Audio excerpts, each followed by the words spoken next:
Menuju ke posko pengungsian BNPB di Kabupaten Tanah Datar bersama jurnalis Kompas TV ini Putu Trisnanda. Putu, bisa Anda laporkan saat ini apa yang terjadi di sana?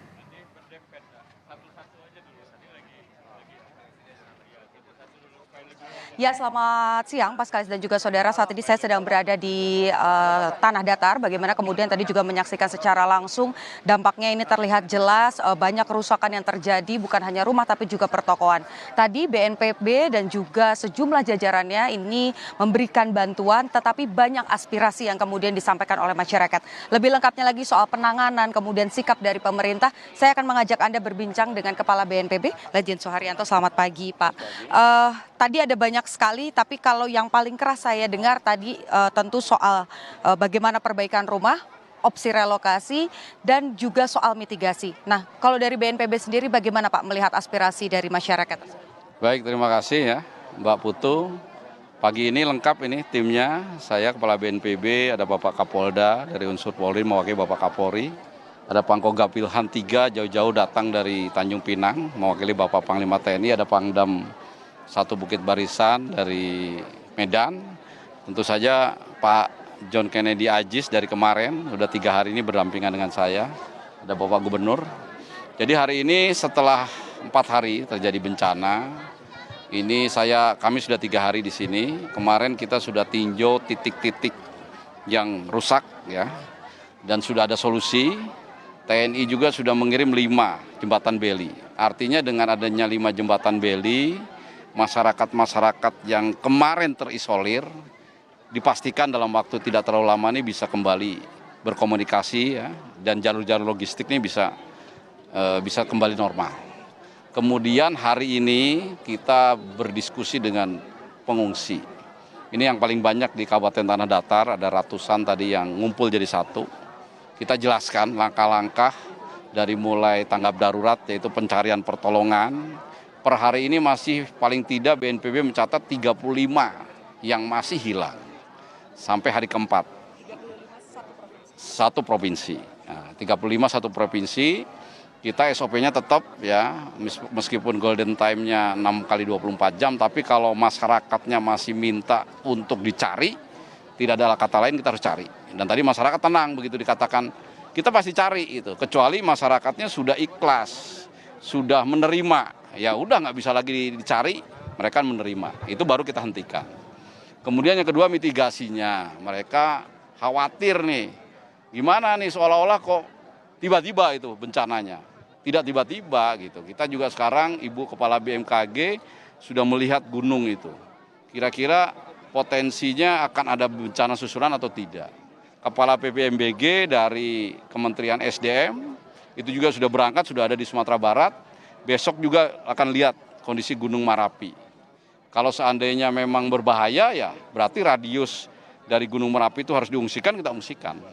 Yang ketiga mitigasinya supaya tidak ada bencana susulan, TMC per hari ini juga sudah jalan. Kita harapkan 1 minggu ke depan tidak ada hujan deras lah, sehingga tidak ada lagi lahar dingin yang masuk. Kemudian pengurusan pengungsi, mereka juga menginginkan bantuan itu betul-betul merata. Nah, tadi juga sudah kita sampaikan, Indonesia ini kan organisasinya sudah jelas, ada Babinsa, Babin Kaptipmas, Wali Nagari. Itu mereka akan mendata, mendistribusikan bantuan. Naik lagi ke atas ada camat, ada Danramil, ada Kapolsek, itu juga sama. Nanti secara bertahap bertingkat berlanjut dikendalikan dari posko. Masing-masing kabupaten kota sudah punya posko utama, pemerintah pusat, pemerintah provinsi mendampingi. Ini statusnya status bencana daerah. Makanya 5 kabupaten kota, kecuali 50 kota itu sudah menetapkan status tanggap darurat.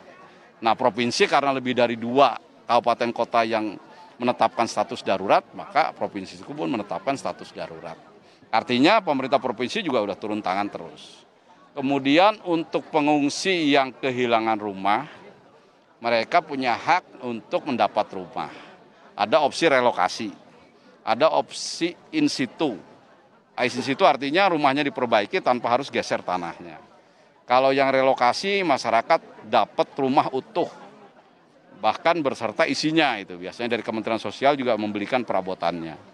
Yang in situ rumah rusak berat 60 juta, rusak sedang 30 juta, rusak ringan 15 juta. Kita sampaikan ke masyarakat. Dan selama menunggu rumahnya itu jadi, itu mereka mendapat namanya dana tunggu hunian. Per KK 500.000 per bulan, sampai rumahnya jadi. Biasanya cukup 6 bulan itu rumahnya sudah jadi. Seperti itu. Oke, Pak, ini tadi juga yang menarik adalah ini berbeda dengan di Agam ya. Nampaknya pengungsi ini jumlahnya cukup banyak di tanah datar. Tadi ketika ada yang meminta ambulans padahal karena sakit, masyarakat ini nampak masih sangat trauma begitu. Ada yang menangis, bahkan bukan hanya anak-anak saja begitu. Orang tua pun yang ibunya itu juga ikut menangis. Artinya trauma healing di sini juga dibutuhkan. Apakah ada rencana untuk kemudian bekerja sama dengan Dinas Kesehatan misalnya untuk menyediakan trauma healing bukan hanya untuk yang dewasa tapi juga untuk anak-anak? Ya, memang dalam setiap bencana ya, kalau dari pusat, Kementerian Kesehatan lewat Pusat Krisis Kesehatan juga sudah mengirimkan tim kesehatan untuk trauma healing, dari Polri juga, dari TNI mengirimkan rumah sakit lapangan, termasuk tim untuk trauma healing. Tentu saja dari pemerintah provinsi, Kementerian Pemberdayaan Anak dan Wanita juga, itu biasanya perempuan dan perlindungan anak, itu juga mengirimkan trauma healing. Ini menjadi catatan bagi kita bahwa dalam suatu bencana ini kadang-kadang informasi ini bersimpang siur gitu. Tadi kan sebetulnya teriak minta ambulan karena ada yang sakit, tapi kedengarannya seolah-olah akan ada bencana susulan. Nah, itu juga menjadi catatan kita bahwa trauma healing itu di samping kebutuhan dasar, makan, minum, MCK dan sebagainya, itu juga kesehatan mentalnya juga terus harus dipelihara dan ditingkatkan.